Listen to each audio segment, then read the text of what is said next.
বৈশ্বিক বাণিজ্য এখন অস্ত্র হিসেবে ব্যবহার হচ্ছে বলে আসিয়ান সম্মেলনে মন্তব্য করেছেন মালয়েশিয়ার প্রধানমন্ত্রী আনোয়ার ইব্রাহিম। বান্ডেল থাকলে প্রতি সেনমানিতে টাকা বাঁচবে। বিকাশ সেনমানি বান্ডেল কিনে জিতুন প্রতি লেনদেনে। এ কারণে দক্ষিণ পূর্ব এশিয়ার দেশগুলোকে বাণিজ্য যুদ্ধে না জড়িয়ে পড়তে সতর্ক করেছেন তিনি। একই সাথে চলমান বাণিজ্য হুমকি মোকাবেলায় আসিয়ানভুক্ত দেশগুলোকে একসাথে কাজ করার আহ্বান জানান আনোয়ার ইব্রাহিম। জোটভুক্ত দেশগুলোকে পারস্পরিক বাণিজ্য বাড়ানো এবং বাইরের শক্তির উপর নির্ভরতা কমানোর উপর গুরুত্বারোপ করেন তিনি।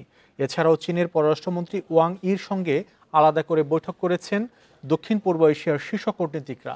এই বৈঠকে আসিয়ান চীন সহযোগিতার অগ্রগতি পর্যালোচনা এবং ভবিষ্যৎ দিক নির্দেশনা নির্ধারণ করা হয়েছে।